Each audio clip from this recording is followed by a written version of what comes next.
Salam buat teman-teman warga GPKP dimanapun berada. Kita bertemu kembali di sermon PJJ GPKP berbahasa Indonesia. Dan bahan kita untuk minggu tanggal 8 sampai 14 Juni ini diangkat dari Filipi 4 ayat 10 sampai 13. Bacakan dari sini ya. Filipi 4 ayat 10 sampai 13. Aku sangat bersuka cita dalam Tuhan bahwa akhirnya pikiranmu dan perasaanmu bertumbuh kembali untuk aku. Memang selalu ada perhatianmu, tetapi tidak ada kesempatan bagimu. Kukatakan ini bukanlah karena kekurangan, sebab aku telah belajar mencukupkan diri dalam segala keadaan. Aku tahu apa itu kekurangan dan aku tahu apa itu kelimpahan. Dalam segala hal dan dalam segala perkara tidak ada sesuatu yang merupakan rahasia bagiku, baik dalam hal kenyang maupun dalam hal kelaparan, baik dalam hal kelimpahan maupun dalam hal kekurangan. Segala perkara dapat kutanggung di dalam Dia yang memberi kekuatan kepadaku. Sampai di sini nih. Ya, jadi ini surat Paulus ke jemaat Filipi ya. Dan kita ketahui Paulus memiliki kedekatan yang luar biasa dengan jemaat Filipi.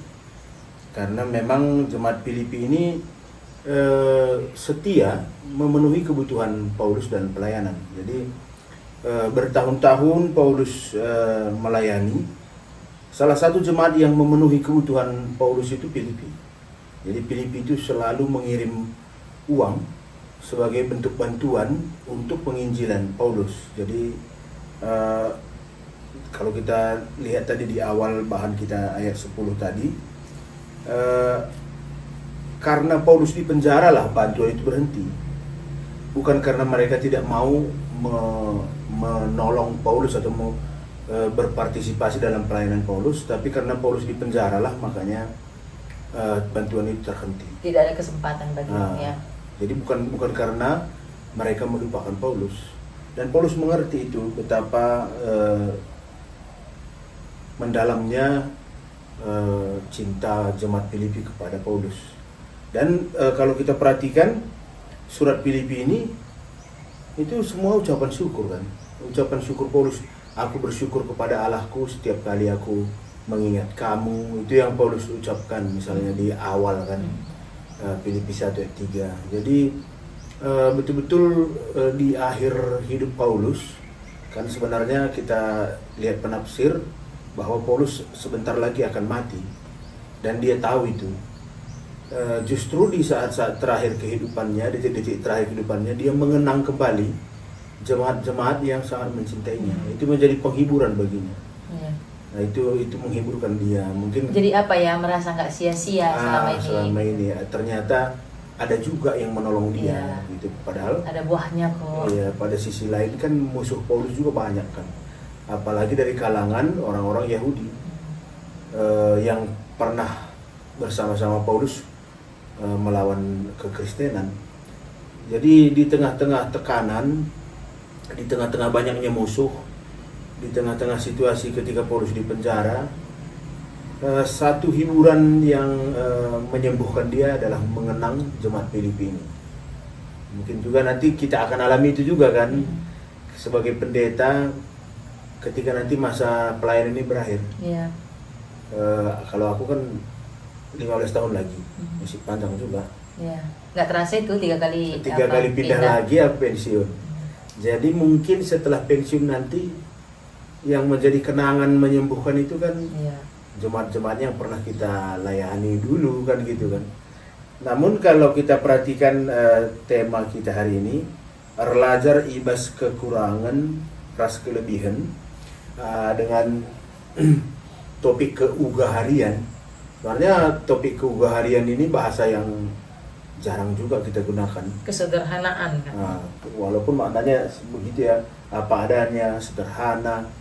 Dan memang kalau kita mau belajar cara berpikir Paulus, Filipi ini surat yang tepat untuk kita baca. Karena misalnya Filipi 4 ayat 8, ya kan?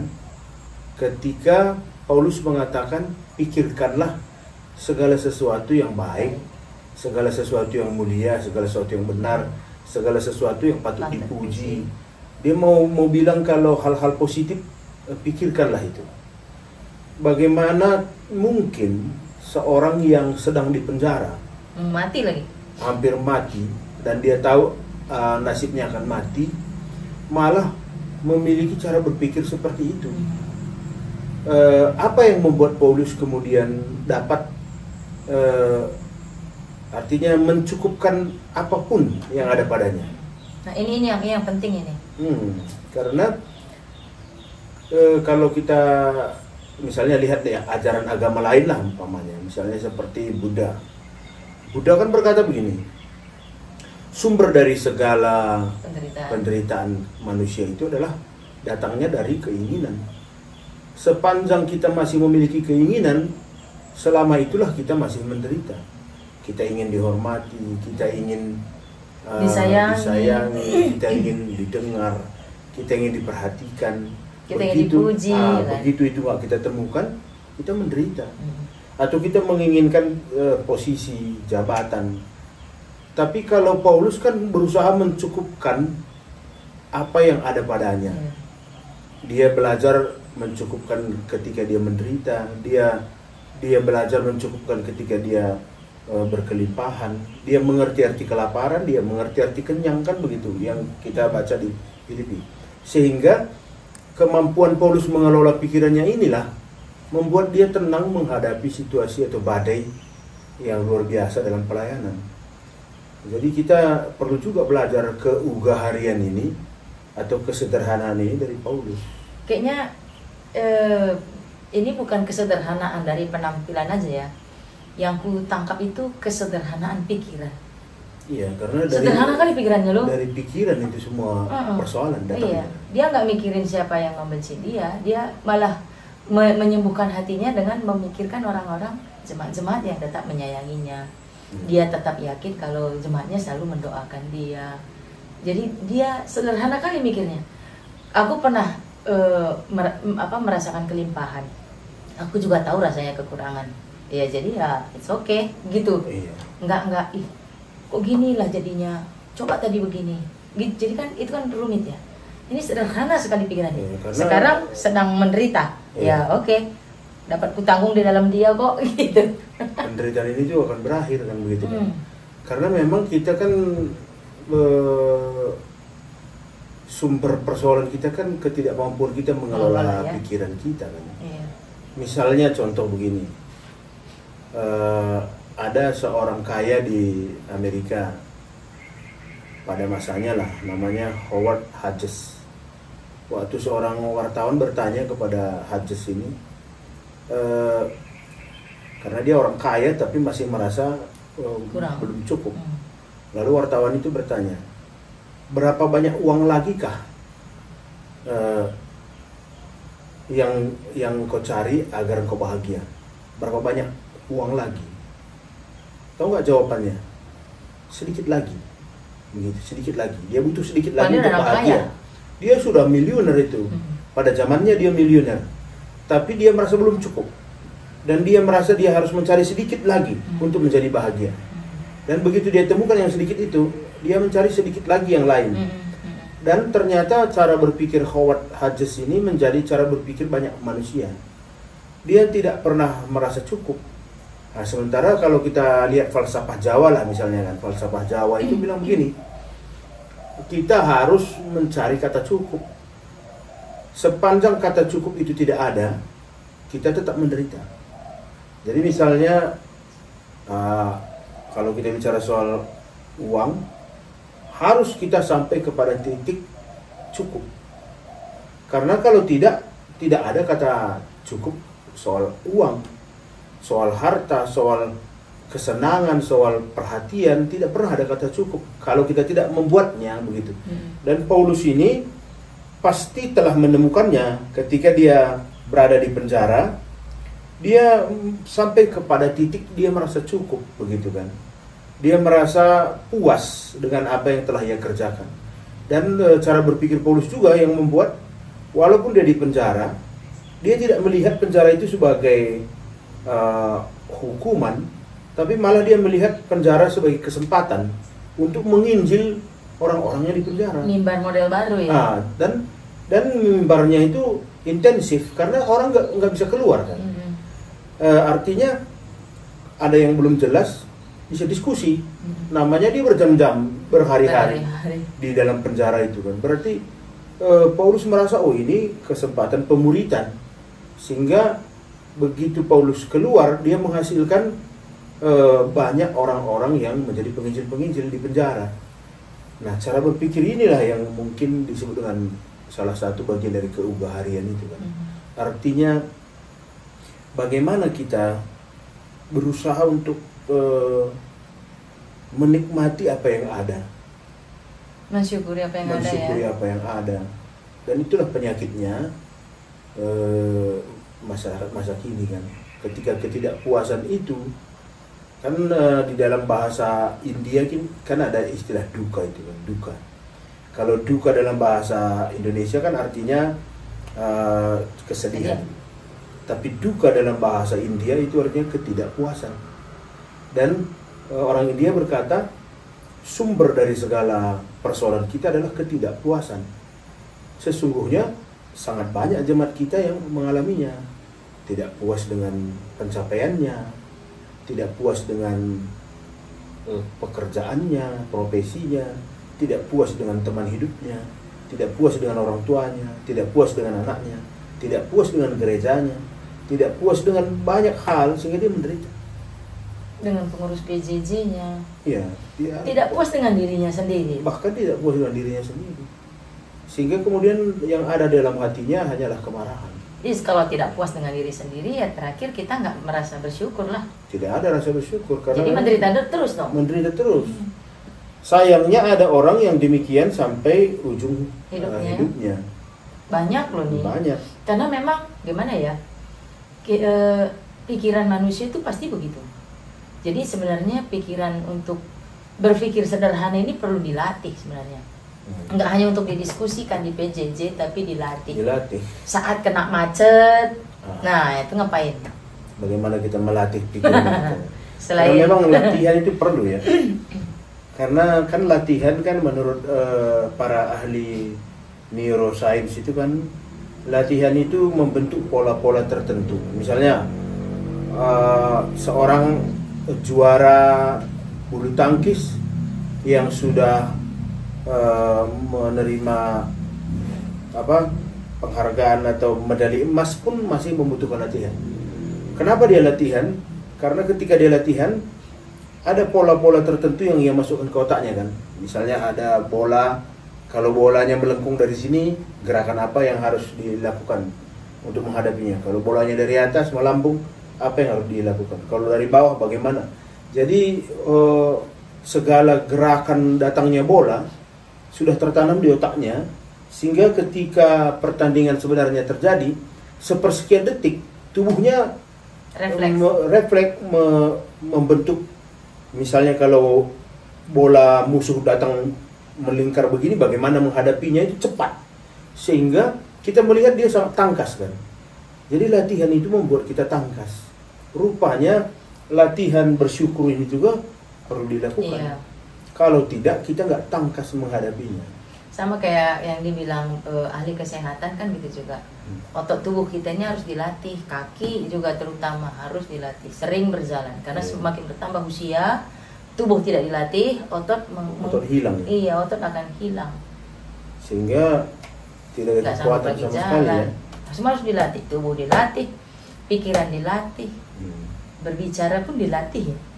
Dan kalau kita lihat si Paulus ini kan, jadi sebenarnya Paulus ini tidak serta-merta bersyukur hanya karena kiriman uang atau benda-benda bantuan dari jemaat Filipi, tapi justru Paulus melihat bantuan jemaat itu sebagai penggenapan janji Kristus kepadanya, bahwa Kristus akan merawat dia, bahwa Kristus akan menjamin hidupnya. Paulus melihat jaminan Kristus itu dari sikap-sikap jemaat kepadanya. Dia melihat itu. Jadi kita ini penting juga kan, karena ini kan bulan-bulan krusial lah bagi pendeta-pendeta kan. Karena kenapa krusial? Karena dalam ini saja sudah tanggal 26 ya. Sekarang 26 Mei. Mei. Sementara anak-anak pendeta yang akan mutasi itu bulan Juni sudah harus tahu kemana Untuk orang perpindahan tuanya. sekolah. Untuk perpindahan anak-anaknya. Bulan Juni dia harus tahu kemana. Sementara sampai hari ini belum ada yang tahu dia akan pergi kemana. Iya. Tentu ini 1 bulan ini sangat krusial. Tapi kalau kita belajar dari Paulus, Paulus percaya bahwa Kristus menjamin hidupnya dan Kristus akan menunjukkan pemeliharaannya kepada Paulus melalui tangan-tangan orang lain. Ya, semestinya kita tenang saja, karena pasti ada yang akan menunjukkan pertolongan, gitu kan. Kemudian kepuasan Paulus yang lain yang perlu kita pelajari di sini, dia melihat apa yang dilakukan oleh jemaat Filipi itu sebagai bentuk persembahan mereka kepada Allah. Jadi jemaat Filipi itu menolong Paulus bukan karena Paulusnya, tapi karena Allah yang mereka kenal. Dan pertolongan jemaat Filipi yang Paulus terima bukan pula Paulus rasakan itu dari jemaat Filipi, tapi dari Kristus. Jadi jemaat Filipi merasa dia memberi kepada Kristus, Iya. Paulus yang menerima merasa menerima dari Kristus. Jadi hanya nama Kristuslah dipermuliakan Iya. dari hubungan kasih mereka ini. Jadi nggak ada apa ya, bukan Bapak Sianu udah ngasih ini, nggak gitu ya, tapi Kristus yang Kristus yang memberi. Bapak Sianu tadi pun nggak, aku udah ngasih sama Paulus ini, enggak, tapi aku sudah memberi kepada Kristus. Aku sudah memberi persembahan kepada Kristus. Semestinya kan begitu juga jemaat Iya. GBKP kan. Jemaat GBKP yang memberi persembahan ke gereja merasa bahwa apa yang ia lakukan ini adalah persembahan kepada Kristus. Iya. Dan misalnya ada pendeta, pertua diaken, koster, atau siapa saja sektor kategori-kategori yang menerima persembahan itu juga merasa ini dari Kristus, bukan dari Bapak Sianu. Sehingga kalau dia merasa ini dari Bapak Sianu, dia jadinya segan kan. Ketika yang bersangkutan punya kesalahan, dia menutup mata. Tapi ketika dia merasa ini datangnya dari Kristus, imannya bertumbuh. Jadi pemberi imannya bertumbuh, penerima juga imannya bertumbuh. Nah, kalau kita kembali ke Uga Harian, nah kayaknya ini pesan di PJJ kita ini ya. Mari kita melatih diri untuk berpikir sederhana saja. Seperti anak-anak, memang apa yang dibilang Alkitab itu betul ya. Berimanlah seperti anak-anak. Karena ketika anak-anak digendong oleh bapaknya atau dilempar di lambung-lambung begitu, anaknya tidak ketakutan. Karena dia tahu cinta bapaknya itu begitu besar. Dan yang dia rasakan bukan takutnya, tapi yang dia rasakan kegembiraannya, Iya. sukacitanya. Malah ketika dilambung oleh bapaknya, dia merasa itu betul kasih sayang, kedekatan. Iya, kedekatan. Apalagi dilempar ini. Nah, kita ini lagi di Lampung ini, lagi di Lampung kan lagi tidak tahu mau pindah kemana. Kita nggak tahu mau pindah kemana, anak-anak kita juga nggak tahu akan pindah kemana, bersekolah di mana, dan ini saatnya kita di Lampung oleh Tuhan. Dan sebaiknya tertawa lah kan anak-anak. Bahagia. Itulah kesederhanaan berpikir. Nah, karena temanya sederhana ya nggak usah Sepanjang kali lah ya kan. Dan kita masuk ke diskusi. Oke, diskusi kita ada 2. 1. Turikanlah palas perukuran Paulus. Si erbahanca bas penjara PIA tetap meriah ukur. Ya, sudah terjawab sebenarnya ya dari Sudah penjelasan kita. Apa yang membuat Paulus gembira itu karena dia merasakan meskipun dia dibatasi oleh terali besi di penjara itu, tapi kasih Kristus tidak terali besi itu tidak sanggup membatasi kasih Kristus. Malah dia merasa kasih Kristus semakin jelas pada saat dia menderita. Iya, yang di ayat 13 nih. Segala perkara dapat kutanggung Iya. di dalam Dia yang memberi kekuatan. Berarti dia merasa kuat di situ. Dia merasa kuat meskipun Iya. di penjara, Iya. meskipun sebentar lagi dia dipancung kan, Iya. karena Paulus kan dipancung akhirnya. Dia yakin ada Tuhan di situ. Nomor 2, sueras pemere si enggoi berikan Tuhan kidekah endaman bandu Suwe ras pemere si enggo iberikan Tuhan kidekah endaman bandu. Apa yang ngebuen ipergunakan du. Nehi tuntutan gaya hidup. Entah ngelakukan perkara-perkara si mahuli dengan si erguna. Nandangi sekelewet du. Nah, ini bukan tugas kita menjawabnya ya, tapi tugas peserta PJJ ya. Iya, ini untuk melihat ini refleksi. kita dari pemere yang diberikan Tuhan kepada kita, pemberian Berapa Tuhan. persen ya? Iya, mana yang lebih banyak ini? Di dalam kelebihan kita ini, memberi untuk sekitar kita atau memberi diri kita Memuaskan untuk diri kita. gaya hidup. Gaya hidup ya. Flexing, apa namanya itu? Memuaskan diri sendiri. Iya. Padahal Alkitab sendiri mengatakan lebih berbahagia orang yang memberi daripada yang menerima, dan itu sudah kita praktekkan sebagai warga GBKP. Betapa bahagianya orang yang memberi, dan kebahagiaan itu tidak terlukiskan dibanding ketika kita menerima. Ketika kita menerima, kita malah merasa lemah kan? Kita merasa nggak kuat kalau kita selalu dalam posisi penerima. Tapi ketika kita memberi, ada rasa bahagia. ada rasa gitu. bahagia. Makanya orang tua itu panjang umur, sehat-sehat pada saat anak-anaknya semua sekolah. Karena masih banyak yang membutuhkan pemberiannya. Iya. Mak, Minta Pak, tolong, ada uangku. uang kuliah kirim, gitu kan. Kita kemudian mendorong tubuh kita untuk tetap bekerja kan. Tapi begitu anak-anak kita semua sudah bekerja, kita sudah bingung, mulai sakit, makanya kembali ke cucu kan. Iya. Siapa itu Bupati Papua ya? Oh iya. Yang iya. udah tua ada, mamanya. ada viral. Bupatinya ya namanya udah bupati kan, udah berumur, udah mapan lah kan, udah bupati. Terus datang mamanya udah nenek-nenek masih ngasih uang lagi. Iya, ngasih uang. Sama bupati. Nah, ini jajanmu katanya kan. Karena memang itulah sumber kebahagiaannya. Iya, memberi. Dia lupa anaknya sudah jadi bupati. Tapi yang dia ingat dalam pikirannya itu masih anaknya yang kecil, yang minta jajan gitu. Gimana nih? Kira-kira? Nah, jadi inilah pembahasan kita yang cukup panjang ya hari ini. Semoga Menarik. pembahasan ini menolong teman-teman kita untuk menyampaikan firman Tuhan lebih baik di Perpuluh Mencoba. Dan bisa juga melatih diri sendiri. Dan Nggak hanya untuk mulai untuk melatih. iya, ya. nggak hanya untuk menceritakan, tapi juga Iya. mencerna sendiri. Karena penting ini sederhana dalam berpikir.